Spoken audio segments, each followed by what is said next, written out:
The U.S. Senate debate between Republican incumbent Dean Heller and Democratic Congresswoman Jackie Rosen in Nevada.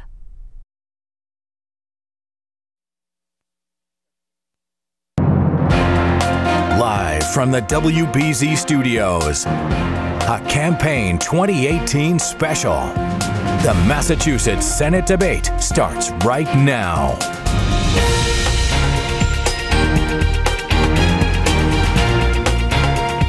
Good evening and welcome to the WBZ Senate debate here on TV 38. I'm John Keller, political analyst for WBZ, welcoming our viewers online at cbsboston.com, our listeners on WBZ News Radio 1030, and viewers across the country on C-SPAN.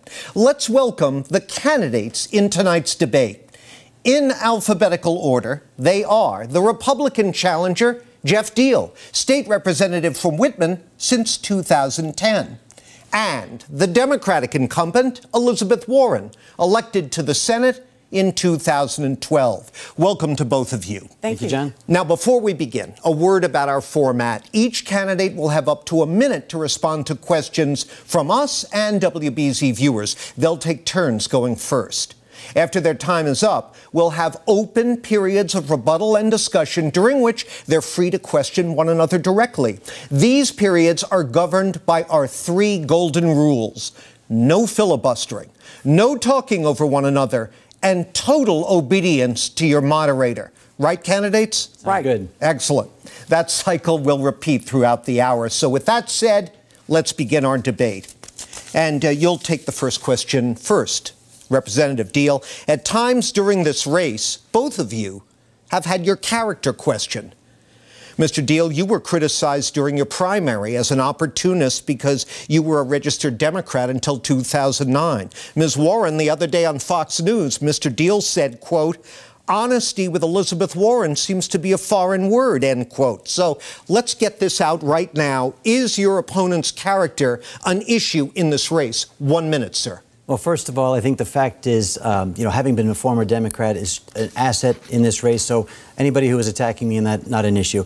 With Senator Warren, I think one of the big things that's been out there, she released a video earlier this week to try to clarify an ancestry thing. I don't care, Senator Warren, about what your Native American heritage is or isn't. I think it's about integrity. And one of the issues I think that I found with that was that you had listed yourself in a national directory as Native American. Whether you felt you did or did not benefit from that, it seems that maybe that was inappropriate to list yourself and taking a minority hire position away from somebody else. And so, to me, being consistent there. And the other thing, too, with consistency and integrity is making sure that when you're asking other people to pay more in taxes, we come to find out that you have taken substantial deductions on your own taxes. And in this case, accidentally, incorrectly filing $50,000 worth of deductions for clothing. So, you want other people to pay more money. You want to pay less on taxes. I'm actually with you on that. But I think integrity is a big part of this. Okay, thank you. Same question, Ms. Warren. Well, I want to start by saying how grateful I am to be here. It was 6 years ago that I stood right here and asked the people of Massachusetts to take a chance on someone who'd never run for public office before. And I promised every day I would fight to level the playing field for working families. My opponent, Mr. Diehl, has said that if he's elected, he will have Donald Trump's back 100% of the time. Not me. I'll be here for the people of Massachusetts. Now, the whole notion of confidence in government has really gone to a low point. And so for me, what I've done is I've just tried to put it all out there. I've put out 10 years of taxes. I've put out my hiring records, all the papers that anybody could find. I've put out my family story. Shoot, I even took a DNA test. It's there. I am an open book. And I've also tried to make clear throughout this, I am not a citizen of any tribal nation. Only tribes determine tribal citizenship. It's not done by DNA. The Boston Globe has done an extensive analysis and come up with the fact that nothing in my background ever made any difference in my hiring. All right. Mr. Diehl knows this, and the reason he raises it is because he's just trying to do Donald Trump's bidding here. Rebuttal. You know, I know you're going to hear a lot about Donald Trump in this debate because Senator Warren clearly wants to run against him in the 2020 elections. She's made a substantial effort, first of all, spending quite a bit time out of state, going to places like Ohio, stumping for the governor's candidate there, going to California numerous times. I know you've gone to New York on talk shows to sell the books that you've written. You've been to Georgia, I think, just last week.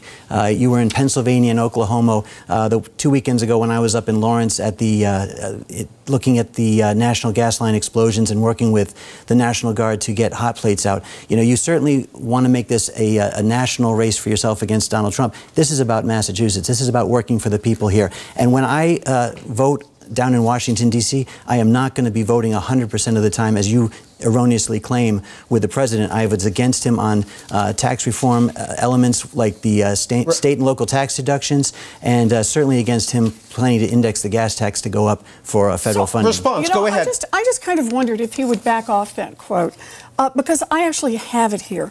Mr. Diehl said at a Republican event at Maxwell Zimmerman's, at a private event in Worcester on April 27th, 2018, speaking only to a room full of Republicans, quote, "Who here voted for Donald Trump, by the way? Well, as you can see, he can't do it alone down in Washington.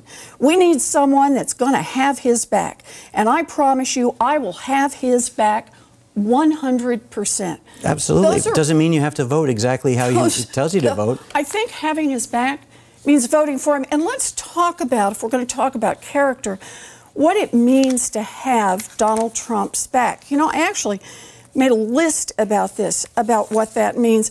It means, of course, being the vote to roll back health care for tens of millions of Americans. It means $1.5 trillion tax giveaway, and paid for, the Republicans say, by cutting Social Security and Medicare.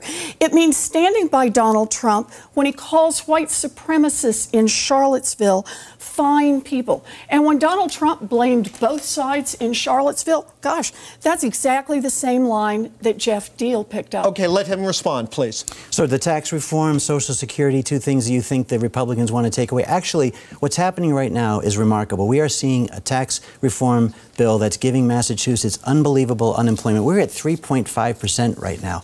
3.5%. That's leading the country, which is about 3.7, 3.8%. Not since I was born have we had unemployment at this level. Now, you vowed to undo this, repeal the tax reform bill. You called it crumbs.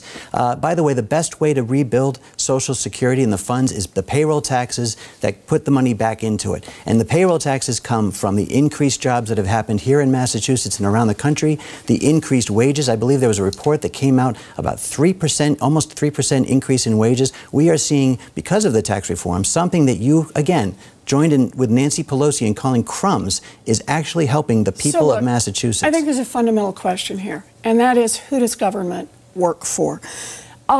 The answer in the tax cut is pretty obvious. It works for billionaires and giant corporations who got $1.5 trillion in tax cuts.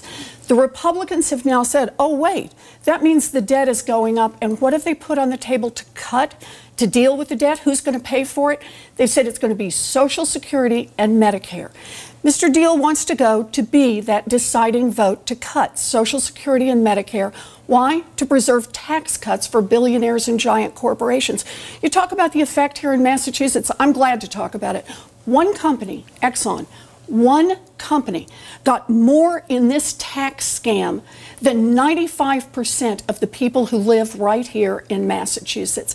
Look, government right now, with a Republican control, is working great for billionaires, for giant corporations. It's just not working for the rest of America. Equal time. And you want to move that along. Sure. So Mitch McConnell is the one that talked about Social Security and Medicare.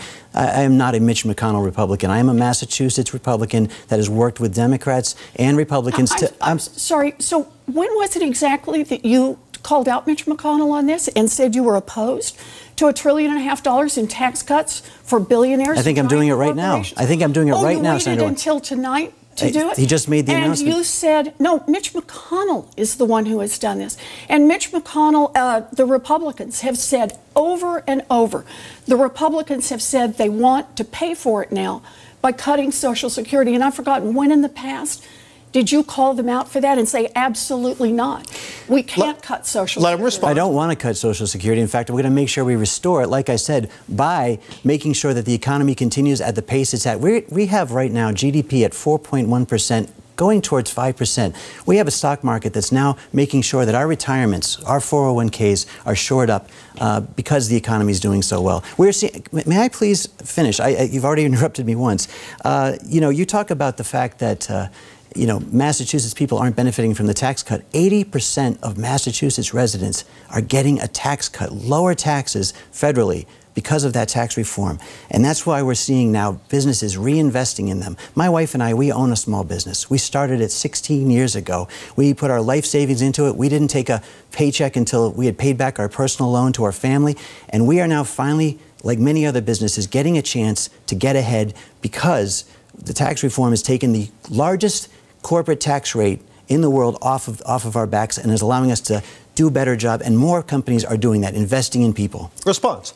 So, this is the basic Republican scam, and that is cut taxes for those at the top and then make everyone else pay for it. That's what the Republicans want to do right now. And that's the fundamental question about who this economy works for. This economy is working better and better and better for a thinner and thinner and thinner slice at the top. I was just out on the picket lines with Local 26. You know what they're pitching for? That one job should be enough to support people, because that is the lived economy also right here in Massachusetts. We need an economy that works for all of us. I go talk to Ruthie over at Patty's Bar, and she talks to me about taxes. You know what she says?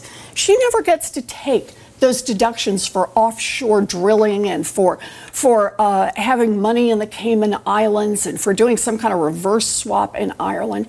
She's a small business person, and she said the problem is right now, under the Republican tax bill, she pays full freight, while the Exxons of the world, the giant corporations of the world, they pay only a tiny fraction. Your turn. On the previous administration, we saw tax policy that basically drove capital out of our country, trillions of dollars offshored, and now we're finally seeing companies bring that money back into the United States, back into the economy. That's what's giving us a better chance to have a future for everybody, people being able to work less jobs, more pay in their households. And, I think, again, with, yes? Well, then let's talk about who that tax cut really worked for. Because all those tax cuts to those giant corporations, do you know what's actually happened to median wages? They haven't gone up. In fact, adjusted for inflation, wages in many of our industries are actually down slightly. There's no doubt, if you are a huge investor, man, if you're a CEO, those tax cuts really work for you. All right, let's go back and forth. It's interesting. Senator Warren wants to ignore the fact that 90% of businesses in the United States have 20 employees or less. She wants us to think that all corporations are these evil empires that are just trying to suck the money out of the economy. 90% of businesses did not get $1 billion when you have tax 90% of businesses under 20 people. Okay, no one can hear you when you both talk at once. Go ahead, Representative, then you can reply. When you have companies with 20 employees or less, you have business owners that make sure that they pay their employees before they pay themselves. I worked for a sign company out of New Bedford. It was fourth generation running that company right now. They made sure that they took less than some of their employees if the economy wasn't good. So in bad years, they make less. In good years, maybe they make a little more. But generally, they're the ones putting food on the table for their employees by making sure they're paid first. That's 90% of our businesses out there. And that's the problem. This tax cut wasn't about 90% of our businesses. It was about the giant businesses. It was about the billionaires. Those are the ones who've walked off with the big money. And they have left everyone else behind. Employees' wages have not gone up because of this tax cut. In fact, what's happened because of this tax cut is that now there's just less money for the kinds of things we need. Republicans are coming after Social Security. There's no money to invest in education. I think we're living in two different worlds. I think that infrastructure. You haven't seen the European Union renegotiate to trade deals that are benefiting us. Canada and Mexico renegotiating trade deals. China is now coming. We are getting to the point where the United States is actually economically so prosperous right now that we are back in control of our future. You're going to talk about China and infrastructure and pound on how well the United States is doing here? China is now investing somewhere in the neighborhood of 9% of its GDP in infrastructure. They've set that money aside and they are building a future for their small businesses and their because they've been taking advantage of the United States for years on trade deals. We are finally standing up for ourselves. Investing less than 3% of its GDP in infrastructure. That hasn't gone up because of this tax arrangement. What's happened with this tax arrangement is that there's been, under this scam, more than $1 trillion, we're on target for more than $1 trillion in just stock buybacks on Wall Street. It's like a sugar high. Securing people's 401ks for the future and retirement. Billionaires, but not the rest of America. I want to move on. If you have more on this, you can certainly return to the topic later. Why don't we do that so we can get some other topics in? And you'll go first here, Senator Warren.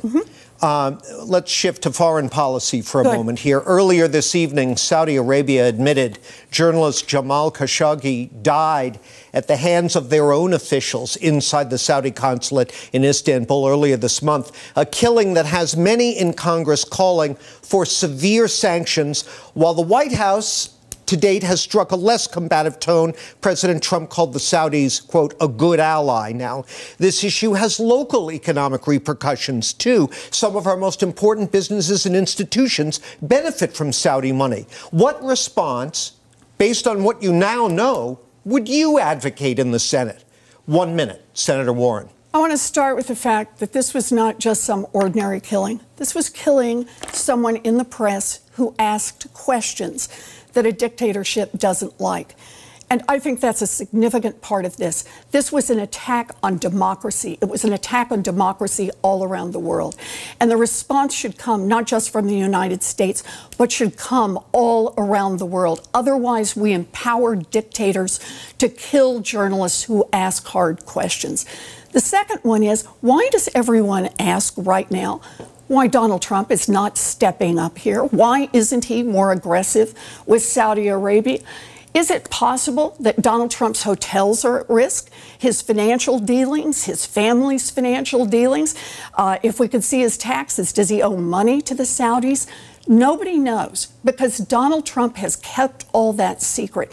This is the most corrupt administration in living history, and we are now watching the implications of that. Do we need a strong response on Saudi Arabia? Absolutely. And Donald Trump is showing he's not capable. Equal time, Mr. Diehl. Ironic to get a question about honesty with taxes, but I'll pass on that and talk specifically about Saudi Arabia. Yeah, we've got to protect freedom of the press around the world, and I think that with Saudi Arabia, clearly a strong ally in the past, and with the Middle East in the situation it's in right now, we need to continue to have a relationship. And yes, there are businesses in Massachusetts, General Dynamics, Raytheon, obviously very important jobs to keep here in the United States, in Massachusetts. And with those companies having contracts, I think it's important, and especially the fact that Saudi Arabia is also working to try to keep terrorism in check in their own backyard, and that is dealing with some of the businesses that we have with them. The fact of the matter is, though, that the Middle East is still unsafe, and it's good to have, in the long haul, an ally like Saudi Arabia. Israel is obviously an important partner. I'm glad that we have continued to strengthen our relationship, have moved the capital to Jerusalem, and I think that we need to make sure that our allies over there are supported by us, but at the same time hold them accountable when atrocities like this happen. Thank you. Rebuttal. So I think we just heard what it means to have Donald Trump's back 100% of the time. He gives a limp response when someone from the press has been brutally murdered, and Geoff Diehl's there to help him out. But I just want to respond for a second to the cheap shot on taxes. I want to be clear. I think that one way we build trust in government is transparency. And among the things I've done is I've put 10 years of my tax returns out there. They're on the internet. Anybody can look through them. And yeah, I made a mistake. Didn't make any difference in how much money I owed, but there is a mistake in my taxes, and there may be 2 or 3 more over 10 years. But Geoff Diehl has put exactly the same number of tax returns out in public as Donald Trump has. 0. You want to talk about transparency, you want to talk about honesty. Where's 10 years of your tax? Response? Well, I'm not running for president, which is usually what when people call for taxes. I've actually filed every required document for the Senate run, and for 8 years I've made my finances available to everybody. I'm not a millionaire like you, Senator Warren. I am just a guy from Whitman. My wife and I probably owe more on our house, more on our business than we have in equity in it. Anybody can see that online as well. Well, then why not just make it clear in your taxes? Why not put them out there? What you got to hide? Nothing to hide. Well, but, then why are they not online? Because for that's not else? There are a lot of people in the Senate who put their taxes online. In fact, I have the biggest anti-corruption bill proposed right now that we've had since Watergate. And a big part of it is to end lobbying as we know it and to demand more transparency from our elected officials. Everybody has to put their taxes online. Everybody has to divest themselves of businesses. So you never have to doubt, is Donald Trump working for himself or is he working for the American people? Don't have to doubt that about any public official. No public official would be permitted to have individual stocks that they trade in while they're out making decisions that affect the value of those stocks. Corruption is a serious problem. It is a serious problem. It is a problem on Beacon Hill as well. In fact, I filed legislation which was adopted just this last year to stop payouts for sexual harassment on Beacon Hill.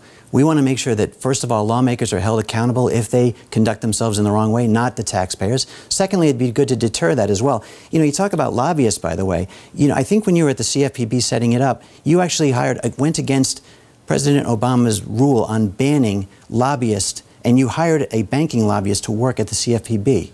I don't know who you're talking about, but... We'll put that out there then. Fine. But let me be clear. You're introducing legislation in the state legislature.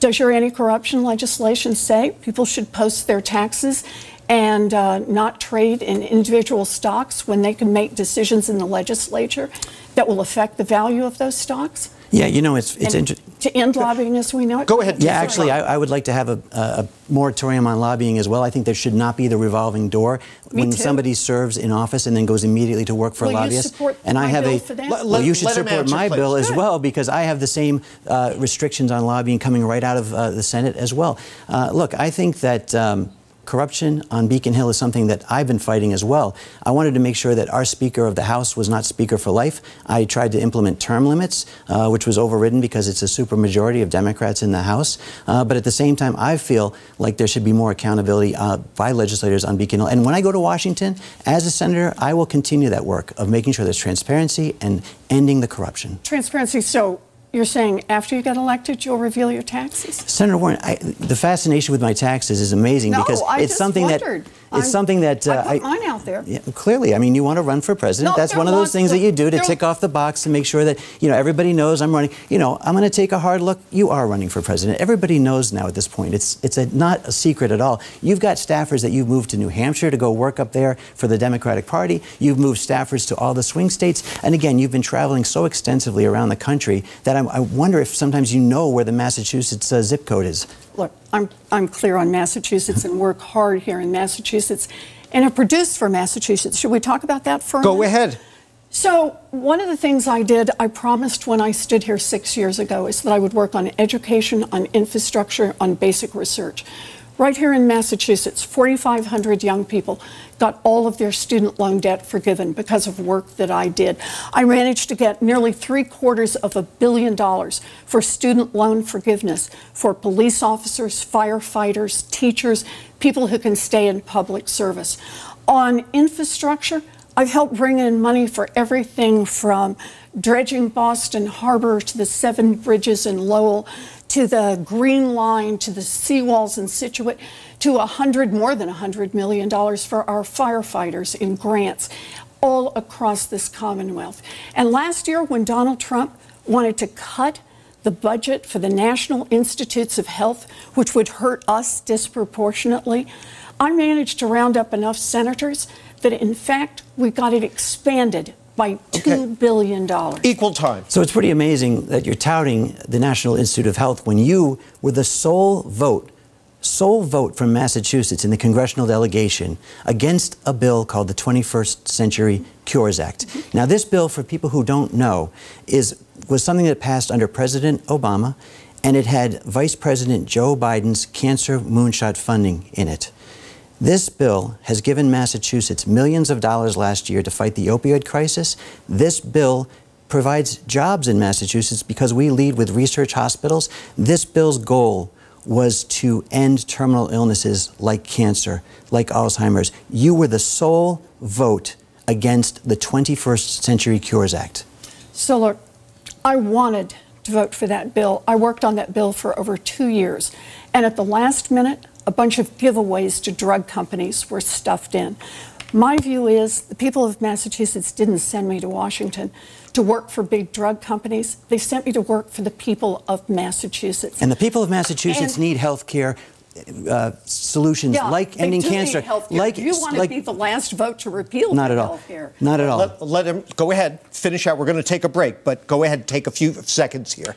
Right. And this bill, despite the fact that pharmaceutical companies are actually being given funds to try to end cancer, you voted against. Okay, now, yes, pharmaceutical companies need to be held accountable for their pricing, but at the same time, when our country was experiencing polio, did we say, you know what, some pharmaceutical companies are going to make too much money. Let's end this disease. Let's cure this now. That's the decision that this bill was trying to do. No. End a disease. Cancer moonshot funding, I think, was a vital part of this. Briefly, back and forth one more time. I want to be key on this. This is, once again, what it means to have Donald Trump's back and the backs of the big drug companies. This is about Massachusetts, not about the president. Let me finish my point now. I didn't interrupt you.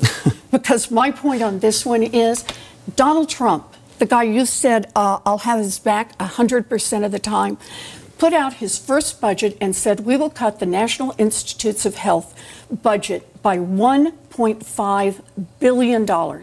I rounded up the senators to draw a line in the sand and say, no, that will not happen. And we got it increased, the budget increased by $2 billion. That's a real difference. You didn't speak out on this. I'm the one that made it happen. And a final word to you before we break. Go ahead. You know, on Beacon Hill, I've been proud to support legislation that increases health care funding for Massachusetts. In fact, I think what we need to do, I know we're about to take a break, so this is a probably bigger topic, but I think what we need to do for health care in general is go back to a state solution that worked for Massachusetts. We had 100% of our children covered, 98% of adults under the Massachusetts health care plan. We need to go back to a system that works for Massachusetts. I'm not trying to run for president of the United States like you are and try to institute a fully government-run healthcare system that's completely unaffordable. I'm trying to work to make sure people in Massachusetts are taken care of and their health. All right. Thank you. We're going to pause here. This is a good debate, and we'll continue with it after a short break and turn to a fresh topic as the WBZ Senate debate continues in a moment. Stay with us. And we'll return to the debate in Boston in just a moment. First, a look at some of the political ads running in the Massachusetts Senate race from both of the candidates' campaigns. I'm Geoff Diehl, the guy who stopped automatic gas tax hikes. And now, I'm out to stop partisan gridlock in Washington. That's why I'm running for Senate against Elizabeth Warren. The same Elizabeth Warren that called police officers racist from front to back. Me, I call them heroes. The men and women who put their lives on the line every day. My campaign isn't about party politics. It's about getting the job done for Massachusetts. I'm Geoff Diehl, and I approve this message. That's us before. Our life looks a lot different now. Our bodies and lives were forever altered by the Boston Marathon bombing. It took a lot of people to put us back together. We found the best rehabilitation at military medical centers. Elizabeth Warren really helped us. She got Democrats and Republicans together to make it law, to help make that kind of care available to other survivors of terrorism. She was certainly dedicated to figuring it out with us. I'm Elizabeth Warren, and I approve this message.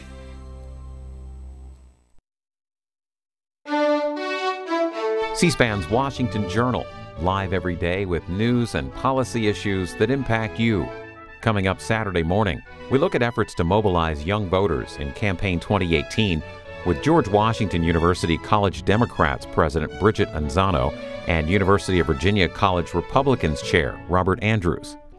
And Cook Political Report editor Charlie Cook on the outlook for the midterm elections. C-SPAN's Washington Journal, live at 7 a.m. Eastern Saturday morning.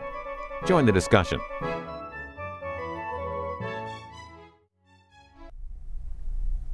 And we head back now to Boston for more of the debate between incumbent U.S. Senator Elizabeth Warren and State Congressman Geoff Diehl, live here on C-SPAN.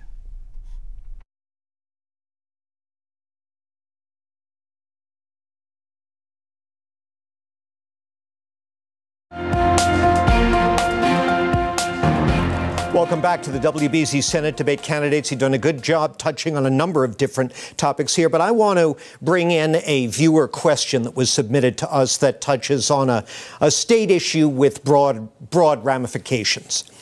This comes from Caddy in Billerica, who points out that on November 6, voters will be asked if they want to repeal a state law that requires any establishment with separate areas for men and women, such as restrooms, to allow access for people, quoting the ballot question now, consistent with their gender identity, end quote. A no vote ends that legal requirement. A yes vote keeps it.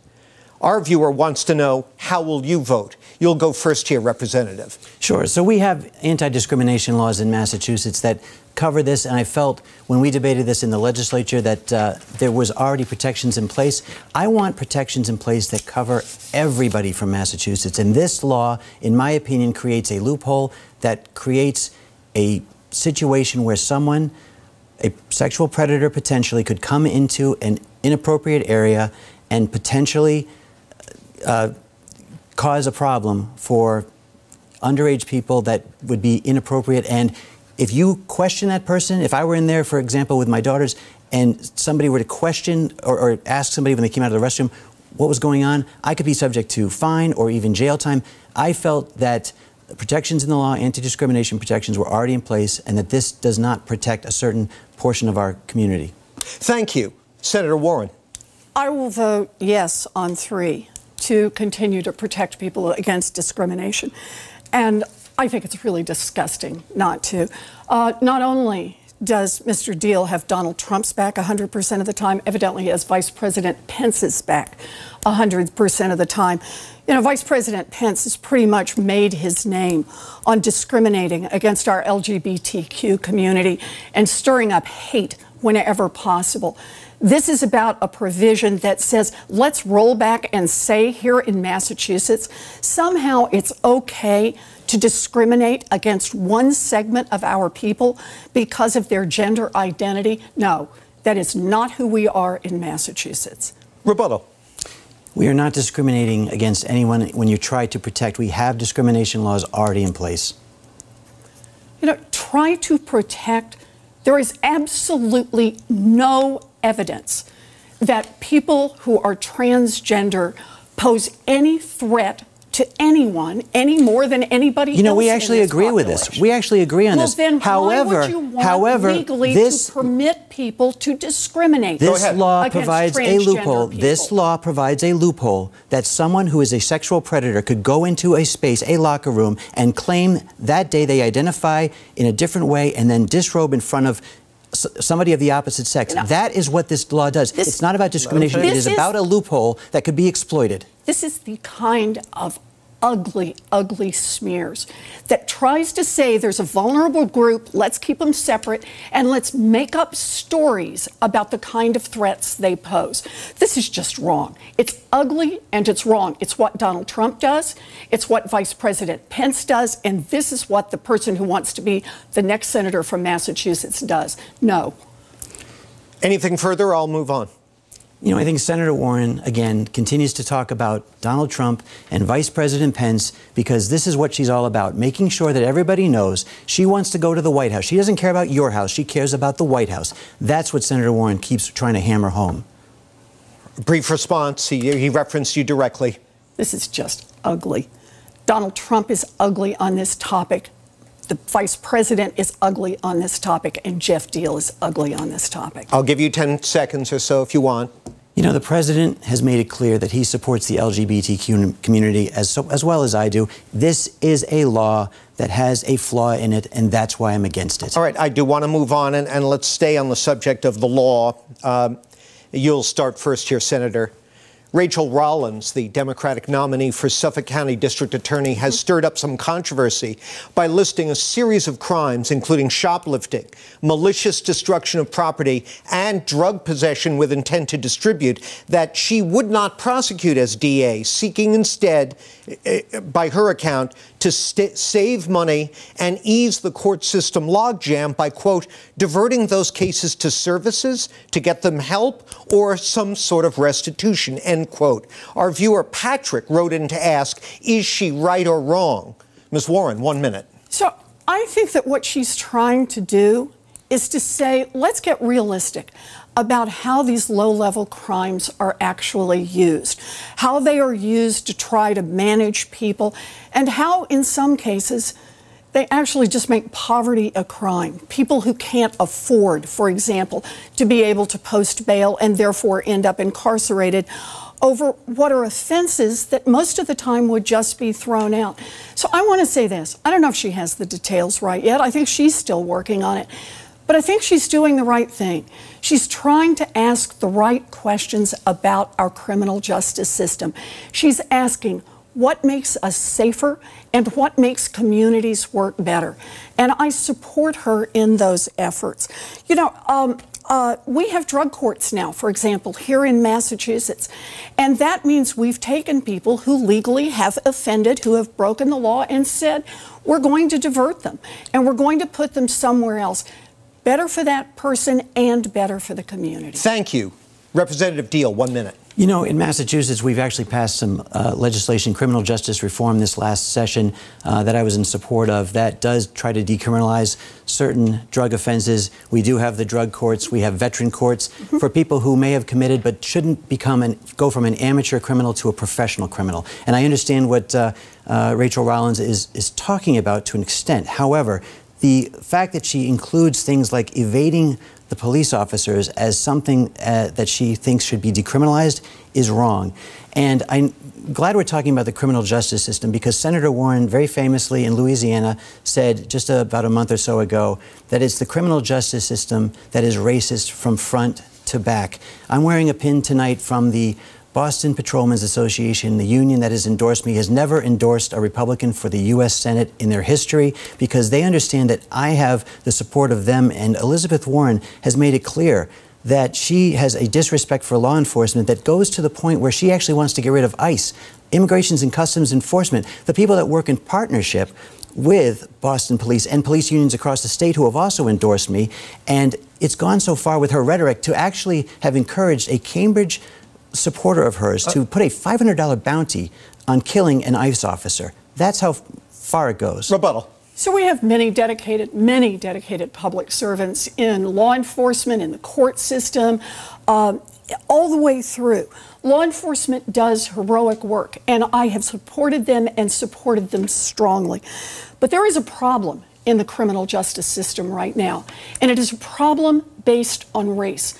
Study after study after study shows that African Americans compared with whites are more likely to be arrested, more likely to be prosecuted, more likely to be wrongfully convicted, and more likely to be given longer sentences. That is a problem in the system, and we need to deal with that problem. And the only way we're going to deal with it is to have a hard conversation about what's going on. So I wish you'd spend more time in Massachusetts to see that we have the lowest incarceration rate in the country next to Vermont. We are solving the problem of trying to decriminalize and keep people of all races out of jail. And I think it's working here in Massachusetts. We have a problem that starts actually with the United States Congress in terms of what it is at the federal government level that we make illegal. And much of that is something that we need to address directly. Look, you want to talk about safety of police officers? I have just worked with the parents of slain police officer Sean Gannon. He was gunned down, and his mom and dad, Denise and Patrick, worked with me on how it is that we can get guns off our street. Weapons of war do not belong on our street. We've worked together on better gun safety, and it's something that would help our police officers and everyone else. But you're endorsed by the NRA, and you don't embrace any of those changes that we need to make our country safer on guns. You have extra time. Go ahead and with all the law enforcement agencies that support me, I think they know that my stand on the NRA is that lawful gun owners are not the problem. The problem is we have people coming into our country that have brought in drugs, that are trafficking drugs. I went on a gang unit ride-along in the city of Brockton, where I would talk to the officers there who put their lives on the line every single day to try to get these drugs off the streets. They go into a house, they get into a car with someone with guns, with heroin, and they are trying to get those drugs off the streets. Then we have a state senate that's trying to promote sanctuary status that would basically allow these people here illegally with guns, with drugs, to stay in our country. And you promote open borders, you promote sanctuary status, and you want to get rid of ICE, the agency that identifies and deports those people. You're undercutting law enforcement. I was just in Weymouth this morning where Officer Chesna, who was murdered by someone who disarmed him with a rock, took his gun and killed him. With a rock. These law enforcement officers right now feel like if they use the force available to protect themselves or citizens around them, they'll be the ones on trial and not the criminals they're going after, the criminals that are allowed into this country through your policy. So let's move to immigration, but before we do, I just want to be clear. You are endorsed by the NRA, and one of the things that would help make our police officers safer and everyone else in the Commonwealth of Massachusetts in this country are to put in some sensible gun reforms that are supported by the overwhelming majority of people here in Massachusetts. But you don't do that because the NRA says no. But let's talk about welcome to Massachusetts, where we actually have gun laws that have been effective. One at a time. Well, if you want to talk about gun laws being effective, that's the problem nationally. But we're here in Massachusetts. It's working. And there's a bill called National Reciprocity that would allow us to... You can't understand either one of you. You cannot... Briefly, and then let him respond. You can't build fences around Massachusetts. Someone can buy a gun across the border. They can go down to a gun show in Virginia. They can cross one of our northern borders and buy guns and bring them back into Massachusetts. Yes, our stronger laws keep us safer than other states, but not nearly as safe as we could be if the National Rifle Association didn't hold Congress hostage. Equal time. So there's a bill called National Reciprocity. It's made its way through the House. It's going to the Senate. That bill will create a uniform gun owner's license for the United States, much like your driver's license allows you to travel from one state to another. Massachusetts, the common sense gun laws that we have, some of them should be used, in my opinion, to take out the loophole of states like Indiana and states where you have straw buyers that are able to then get those guns into the hands of gangs. So right now, we have tried And so to would pass. you support national reciprocity? What I'm supporting at the federal level are just any sensible gun reforms. But right now, I'll put you down as yes. The National Rifle Association holds Congress hostage and will not permit a vote to come to the floor. You know, I was in the Senate a couple of years ago when we just tried to get just one vote. And that is, if you're a terrorist on the watch list, you shouldn't be able to buy a gun. And I figured that one, no buy, no fly, right? That ought to be right. And in fact, the Republicans said you can't even have a vote on it. Why? Because the NRA doesn't like it. I want to make sure we get back to immigration. Well, yeah, we'll go ahead. Let him respond to what you said, and then we will. You know, speaking of watch lists and terrorists, you were against a travel ban that was basically going to try to let us refigure how we let people into our country. Now, in Massachusetts, the Tsarnaev brothers claimed refugee status. They were in state housing, and they were flying back and forth to Chechnya, a country where they were being radicalized, and then ultimately committed an atrocious murder of 4 of our citizens and in the marathon bombing. And yet you were against a travel ban that was just going to basically take a temporary hold on 6 countries that were known under the President Obama's administration, known states of terror where we did not want to have people coming in like the Tsarnaev brothers and committing those atrocities. But you were against even just trying to fix that with the travel ban. Yeah, right. I was totally opposed to a Muslim travel ban. I believe there's 50 Muslim countries, 6 countries that were known for terror. I believe it was unconstitutional. This started as a Muslim ban, and we know what this was all about, and we know where you stand on it. You joined a rally organized by the largest anti-Muslim hate group in America. And that's not who we are as a country. Immigration makes us stronger. This is how we build a future. I voted for comprehensive immigration reform in 2013, and basically what it was about is it was about dreamers, it was about a path to citizenship, and it was about stronger borders. Who blocked it? It was bipartisan. But then a group of Republicans said, no, we can't go forward on that. Well, you made a reference to him participating in a rally I think he wants to respond to. But then I'd like you both to take the few minutes we have till the break to talk about what your top priority is going to be in the Senate in the new session to fix our immigration system. Go ahead, Representative. I am not sure what she's talking about as far as a rally with. It was a rally in Bern, Oregon, by Act for America, a group that the Southern Poverty Law Center designated as a hate group and described as the largest anti-Muslim group in America. It was on April 22nd of this year, and you were there. Let's hear the response. I don't know what she's talking about, because we'll have to clear that up later. But so what will you do? What will either one of you do in the new session? What's your top priority to repair our immigration system? Go ahead, Representative. Well, I actually have a track record in Massachusetts of trying to fix immigration. I filed language that would try to speed up the process by which people can become citizens. I am all for people coming to America to live the American dream.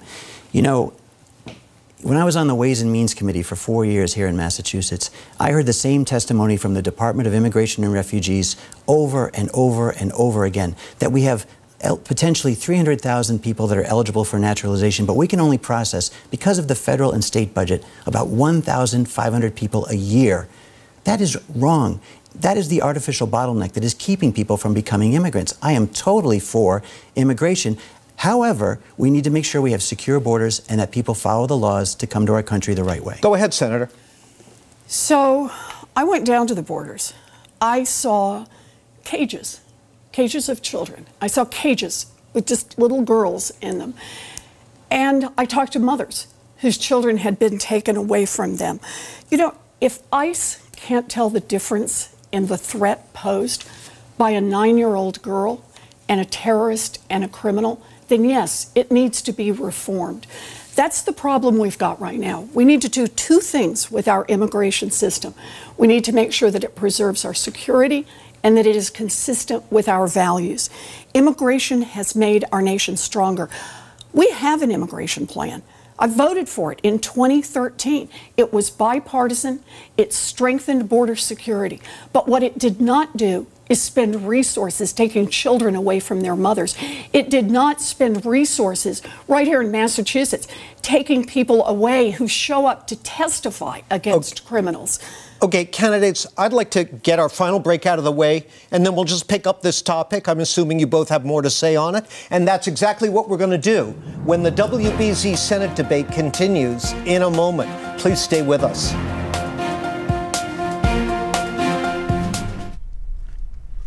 And we'll take you back to Boston in just a moment when the debate between Senator Elizabeth Warren and State Representative Geoff Diehl resumes.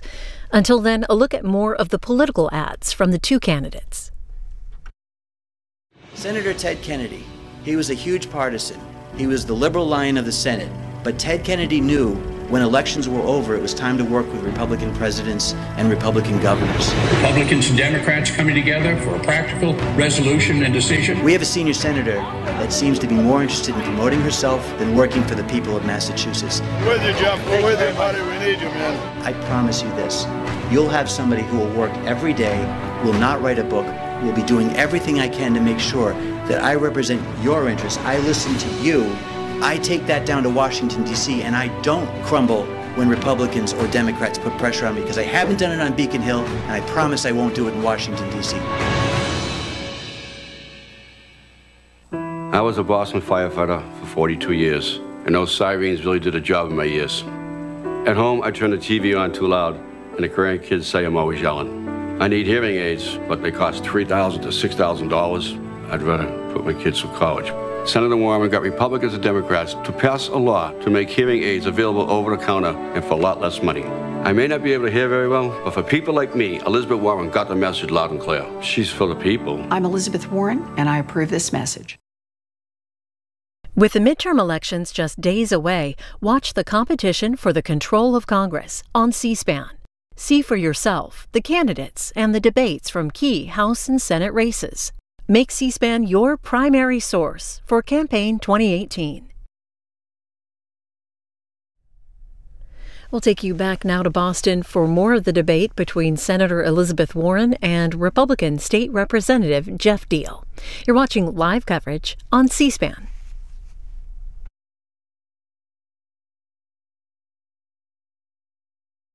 Welcome back to the WBZ Senate debate. When we took our break, the candidates were discussing immigration reform. Representative Diehl, it was your turn. Continue. Well, I think the senator was mistaking Border Patrol for Immigrations and Customs Enforcement. Border Patrol is doing the job at the border to try to make sure that people coming across are processed, whether as refugees or processed to be returned to their country, and not ICE. I don't know if you've met with anybody from ICE ever. I've actually have the endorsement of the New England ICE Union because they understand. I've been listening to them, and they are understaffed. They are undersourced right now in trying to do their job. They're literally at siege in Portland right now with their offices. And again, Border Patrol is trying to do their job, but when we have a border that is porous, I've been to the border. I actually went to Fort Hancock, a mile east of El Paso, and I was shown exactly where the fence that's been built currently. There was a bipartisan support for a border fence that was started. The funding stopped, and there's sections where it's completely stopped. And where that fence ends, you can see the tracks of where people are coming across, either bringing drugs, human trafficking, or, unfortunately, taking the risk of bringing families across. Now, you know, I don't want people bringing their families across the border in dangerous situations. I want them to immigrate into our country legally. When we have the temptation of an open border, that's when these things happen. If we secure that border, then we make sure that the laws are followed and that people aren't put at risk. Go ahead, Senator. No one supports an open border. And in 2013, I voted for bipartisan legislation that would strengthen our border security. I think that is a sensible thing to do. But it was a compromise. And part of the compromise is that it said that our dreamers would have a path to citizenship, that people who are here who are not documented will have a path to citizenship, that people who are here on temporary protected status will have a path to citizenship, that we will clean up the mess around our visas and make them work for people, work for families, work for this economy. It's a sensible approach, and we have reintroduced it, we have pushed for it, and repeatedly the Republicans have blocked it. And Donald Trump, after waltzing everybody near a deal last year, walked away from it. Look, what we need is we need an immigration system that works, and that means it has two parts to it. It is about our security, but it is also about our values. And when ICE, right here in Massachusetts, goes after people who show up to testify at a trial, when they threaten people so that they won't report crimes, when women are afraid to report domestic abuse because they're afraid someone in their family or one of their neighbors will be picked up by ICE, that doesn't make anybody any safer. Response, what please. we need is a system that makes us safer, but that is consistent with our values. Go ahead. You know what ICE in Massachusetts has done is they have taken 49 members of MS-13 in Lawrence off the streets who had enough fentanyl to kill half the population of Massachusetts. About a year ago, we prosecuted about 61 members of MS-13 gang in Boston. Somebody was killed just a few months ago on an East Boston beach. That person was apprehended by ICE, and that's what we need to do. Allow them to do the job of identifying those criminals who are here illegally and committing crimes. They're the ones that are keeping our streets safe. But you want to get rid of that agency wholesale. Briefly, and then I want to move on. Go ahead. I want to see this agency reformed, because an agency that can't tell the difference in the risk between a 7-year-old girl, between a woman going in for brain cancer surgery, and a terrorist or a criminal is an agency that is not working. It is not making us safer, and it sure doesn't reflect our values. I'd like to move on and squeeze in one last question before our debate concludes, and you'll go first here, Senator. It's been 13 years since the last time Congress voted on a money-saving military base realignment and closure round, and pressure has been building for another round of it. The late Senator John McCain was calling for one before he passed away. Do you support or oppose a review of what we're doing with our defense dollars, even if it meant Massachusetts jobs might be at risk? 1 minute, please. So, yes, I am now on the Senate Armed Services Committee, And one of the things that I have asked for on the Armed Services Committee repeatedly is that we actually do an assessment of the budget. You know, that it's an amazing thing that throughout the rest of the budget, we actually do the accounting to see if all the numbers add up, if everything is accurate. And yet with the military budget, we don't do this. So half of our discretionary budget is basically right now unaudited, and only the other half of the budget is audited. I have pressed hard for this. I have worked on legislation on this, and so far the Department of Defense has resisted and still not met their legal obligations for an audit of the Defense Department budget. Thank you. Representative Diehl, 1 minute. I think any agency, state agency, is certainly due for audits and making sure that we're spending our money correctly. When I led the ballot question in 2014 to stop the gas tax from going up automatically every year without a vote, people said we needed the transportation money or else the bridges and roads would crumble. Our bridges and roads are being fixed right now. The fact was we weren't spending the money in the right places. And so we proved that the money was being wasted. We do need to make sure we look at those agencies like the Department of Defense. However, we also have in Massachusetts, Fort Devens, partially open now, partially commercialized. Weymouth Naval Air Station is gone. It is now being developed privately. We have Otis, we have Westover, we have Westfield air bases. We need to make sure we retain our military bases that we have. And also, I believe there was potentially going to be an Army installation in Boston we weren't able to secure with Senator Warren on the committee. Now, this is unfortunately something where I think with her trying to basically go against the president at every turn, she's never going to have a seat at the table in Washington that I can provide. And in fact, when you talk about military and you talk about veterans, this is also the same senator that took 113 days to respond to a veteran from Lowell who had been contacting her office. Response. So one of the things we do very well here in Massachusetts is that we have a lot of research. And I have been a strong proponent on the Armed Services Committee for making sure that those research dollars go to our facilities here. For example, I was able to get a whole new building for Lincoln Labs. It's going to be really important for the region, for the work that's done in Framingham, for the work that's done at Hanscom to make sure that the base is up to standards where it can handle more aircraft and the like. This is important. But what is also important to me sitting on Armed Services is the people. All three of my brothers were veterans, and I take very seriously my responsibility to veterans. I answer questions. My office got back to the group that you're talking about that did an open letter, and I got back to them ultimately personally. But here's the deal. When we're talking about our veterans, this is another problem we've got in who government works for. It works great for the giant contractors. It's not working for our service members. So one of the things I was able to get through is that our National Guard, which once their promotions are approved, we're taking long, long periods in Washington, months before the approval actually came through. So they had to do the work, even though they weren't getting the pay and they weren't getting the promotion in their jacket. Okay. I heard that from our people here on the ground, and I got the law changed on that. And so our National Guard here in Massachusetts and all across the country is going to have more money, more promotions, faster. About a minute left, and you get it. Sure. My grandfathers were both Army veterans. My uncle, Vietnam Army veteran. I certainly respect the military, and I certainly want to make sure that the soldiers that have served our country, put their lives on the line, have the resources they need after they've put everything out there for us. Chelsea Soldier Home in Massachusetts has Civil War era construction. We need to update and help our healthcare system for our veterans.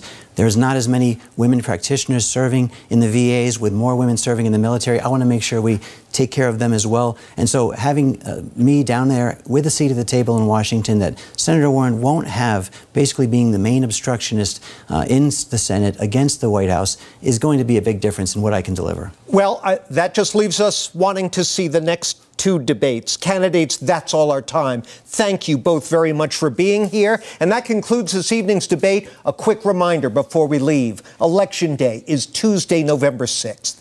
Please get out and cast your vote. Then Watch it count on our election night coverage here on WBZ TV and TV 38. A final thank you to the candidates. Thanks to all the hardworking people at WBZ who made this possible. And thank you for watching.